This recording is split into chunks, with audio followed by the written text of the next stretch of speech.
It's getting even colder. The flurries are attacking my face, and it feels absolutely amazing. We already got our sugar rush. It woke us up, and we're walking right across the street to the place that's recommended more than any place ever in Ouray, Colorado.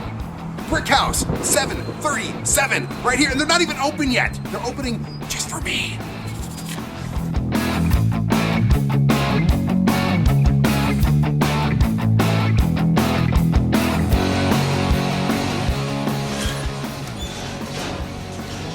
She is a brick house. She's mighty, and she's letting it all hang out. So is Brickhouse 737. There are wonderful things up and down and left and right and kitty corner and scratched all over this wonderful little menu here in the heart of Ouray.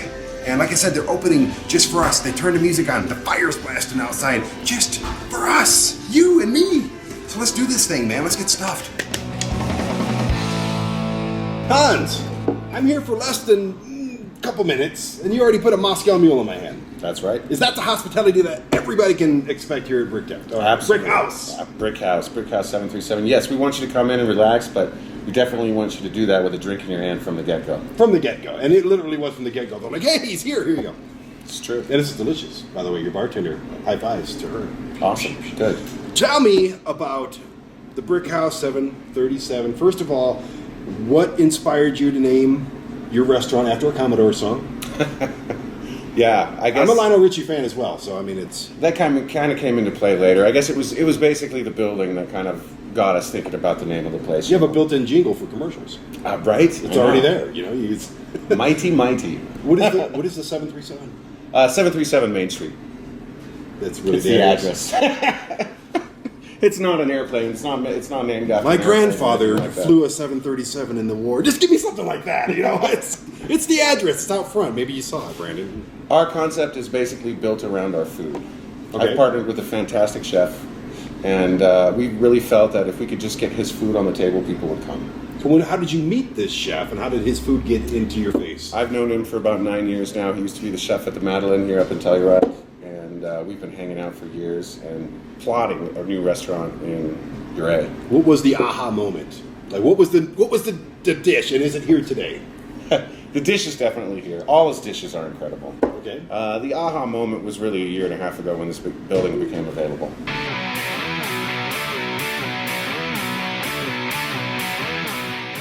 Why is Ouray? Everybody in Ouray recommended you.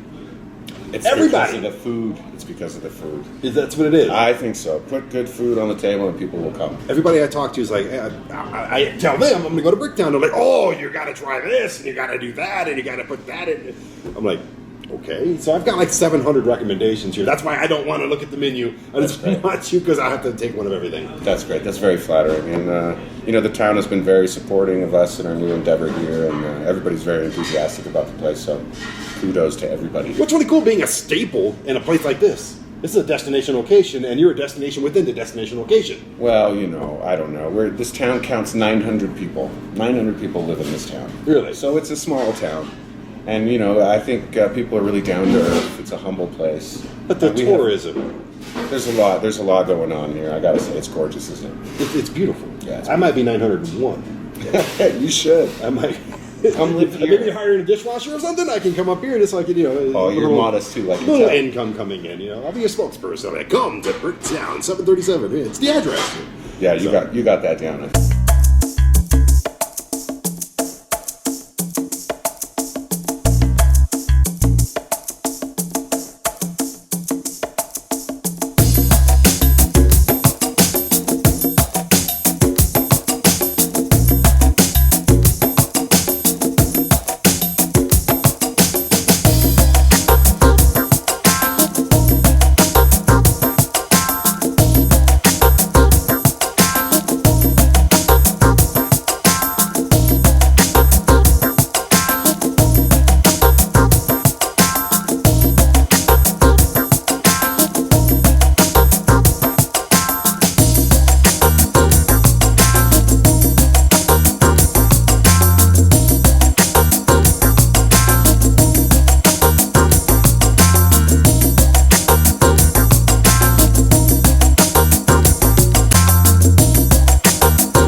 multiple utensils, and I don't feel like it's going to be enough to take care of all of this. What have you done to this table? It's like I told your partner, this is your canvas, and you've absolutely decorated it with beautiful art.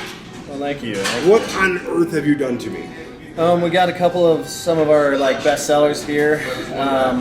This one here is like our Brussels sprouts. Okay, we're going to start with appetizers. Okay. That's kind of how that works, right? Yeah. Yeah, you're in the restaurant business. So if we start with these Brussels sprouts, look at that. I love this little pan here. Yeah, we kind of like to Where'd you even find these utilize a little cast iron as much as we can. Everybody should utilize cast iron. Okay, now we've had these before, but nothing like this. There's stuff in there. Yeah, this is something that I kind of made when I was working out in Hawaii. So it's kind of everything, all the ingredients over there. So it's Brussels sprouts that are kind of fried really quickly and miso vinaigrette. What is that sausage? Portuguese sausage. Sausage. Yeah, which is really made out of real Portuguese people, big right? in Hawaii, yeah. And then oh man, that is good. It is, and it's it kind of goes really well with the sweetness of the miso. And then there's some candied macadamia nuts in there as well. Candied macadamia nuts. Yep. You don't do anything simple. No, I mean, I thought it was pretty all right, simple. I need to. Here's one right here, right on top. Oh, come on, man. So that I don't think we'll ever be able to take off the menu, at least not for a while. Just If you because do, we sell at least 20, 30 of those a night. I'm going to send you a nasty email. Okay. I'm going to be like, Corey, you took it off the menu. I told you this is happening. It's going to be this bad things.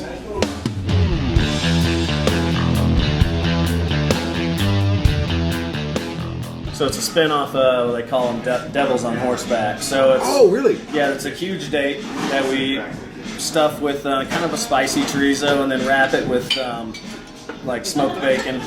And then on the bottom is a Smells so good. yeah, kind of a sauce that I was encouraged by, like when I was Oh, there in is a sauce on the bottom there. Let me. in Morocco. Morocco. Yeah, so I went Where to haven't you been? a lot in Europe. I'm still, Well, let's go. Let's figure out the rest of this stuff. But apparently there's some sauce from Morocco. There's Devils on Horseback, and they're playing on it at least. Yeah, and it's just a little drizzled with a little bit of goat cheese crema on top of it. Just Nothing to kind simple, huh? No, I don't think it's simple. It's okay. Nothing simple. No. You may think it's simple, but for people like me, this is like, wow, that's a lot of work right there. Let me get that sauce in there. And what's in the sauce again? A bunch of roasted red peppers, tomatoes, Oh, wow. cumin, coriander. There's like 8 spices. There's only one way to do this. You can't take a bite of this and have half sitting in your little bowl later. No, you do this.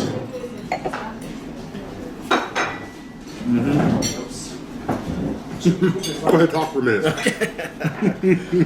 No, it's definitely one of our. We can't make them fast enough. Definitely takes a lot of work to make them, but Can't make them fast enough, can't eat them fast enough. What is this? And, oh, why am I spilling it everywhere? So that's kind of one of our vegetarian dishes. It's porcini and portobello ravioli, Oh, goodness. and then we do a masala cream sauce on it, and then whatever wild mushrooms they always change. And what's in the ravioli? Portobello and porcini. Oh, okay, gotcha. So it's definitely like mushroom forward. We roast off the mushrooms in a bunch of sherry vinegar, and then whatever local braising greens that we can get. Then we kind of just switch it out and braise those as well. So What is that little? Is that a little chutney on top there? So yeah, that's It's sweet. I take tomatoes, onions, and roasted red peppers and vinegar and a little bit of sugar and reduce it down to a relish. It was good. So It was good with the ravioli. It was really good. I mean, that's some of the best ravioli I've ever had. But then you get that little sweetness in there, and that just takes it. Yeah. See that right over there? Like way on top of that mountain? That's where it took it.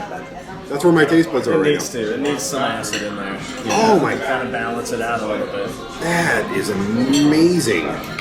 And that sauce. You're gonna give me the secret recipe to that sauce, right? Shallots. Shallots is key to everything.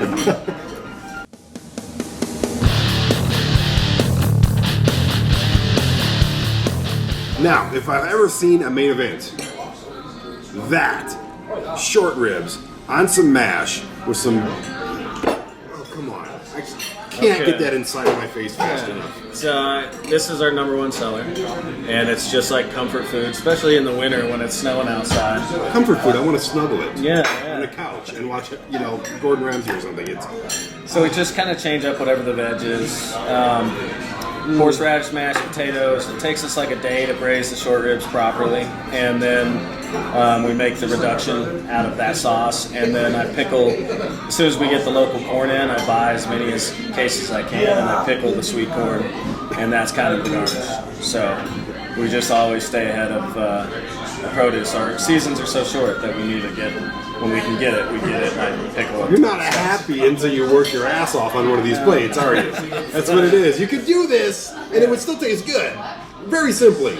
But horseradish mash, I mean, everything in here is just like elevated to like 10 different levels. Yeah, I want a ton of flavors, you know, that kind of like I'm gonna wash my palate real quick because I want to enjoy all this. I mean, everything else is wonderful, but I don't want it to contaminate this first bite I take. Hang on.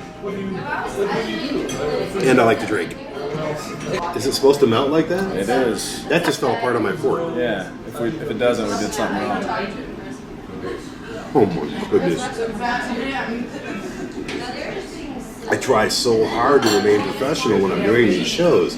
It's not one of those professional shows that people with their little pinkies are going to be watching, but I try to maintain a level. This taking that from me. Well, good. One small, tiny little bite, no lip service, no BS.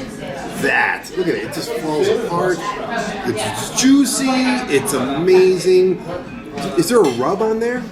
No. Or is it just the gravy? It's just the sauce that we cook the short ribs in, braise it, and then we reduce it down till it's almost like a gravy consistency. It's almost like a barbecue consistency. I'm gonna get some mash on this. I'm gonna get a little carrot on this. Usually when I braise these guys, I use equivalent to about 4 bottles of red wine. So that's a ton of the sauce. Drinking it or putting it in the recipe? A little for the short ribs, a little for the drop, you know. That is so good. Good, man. I tell you what, everything your partner said about you, I thought he was just putting you over, you know, to sell the food, get some people out here, you know, use our little viewers, maybe come out to Ouray and, you know, make sure you check out Brickhouse. No! He put you over hard, but not even hard enough. Because everything on here is fantastic, man. Thank you so much. Good. My pleasure. Yeah, You guys came in. I'm going to give you a high five. I want to hug you, but I'm going to give you a really good high five. Let me read your horoscope if you come to Ouray. You're going to come to Brickhouse because you've seen everything that we've done here. And in your future lies a bunch of empty plates, empty glasses, and stuffed Brandons. Now you may not bring a stuffed Brandon with you, but you yourself will be indeed stuffed. This place is amazing, the hospitality is amazing, the atmosphere is amazing, the food, the drinks, second to none. I didn't even know the city existed a couple weeks ago, but now it's on my itinerary to come back time and time again. And when I do, Brickhouse, 737.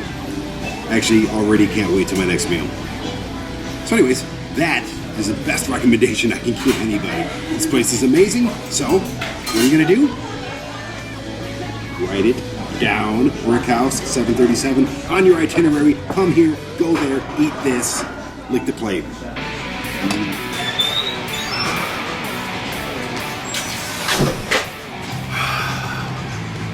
Tell you what, like I said, I had no idea this entire city even existed just a few short weeks ago. And now I promise you I will never forget it.